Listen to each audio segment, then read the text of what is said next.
महाराजांच्या समोर बसायचं आहे. फोटो असेल फोटो समोर बसा, मूर्ती असेल मूर्ती समोर बसा.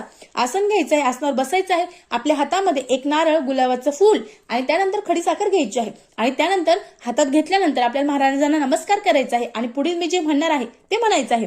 हे स्वामी समर्थ महाराजा, या वर्षी गुरुपौर्णिमा निमित्त गुरुपद देण्यासाठी मी घरच्या घरी तुम्हाला आवाहन करत आहे. आपण आमचे गुरु, सद्गुरु, परमगुरु, परमाप्त गुरु, ब्रह्मगुरु व गुरुतत्व आहात. आजपासून तुम्ही आमचे गुरुपद स्वीकारा. आम्हाला प्रापंचिक, आध्यात्मिक, आदिभौतिक, परमार्थिक रूपाने मार्गदर्शन करा आणि ही सेवा जी आहे ती रुजू करून घ्या. आजपासून पुढच्या गुरुपौर्णिमेपर्यंत आमचे गुरुपद स्वीकारून आमच्याकडून तुमची जास्तीत जास्त सेवा होण्यासाठी आम्हाला आशीर्वाद द्या आणि असंच तुम्ही आमच्या पाठीशी अखंड उभे राहा, असं म्हणून महाराजांना नमस्कार करायचा आहे. आणि हे तुम्हाला जे गुरुपद आहे ते घरच्या घरी घ्यायचं आहे. श्री स्वामी समर्थ. धन्यवाद.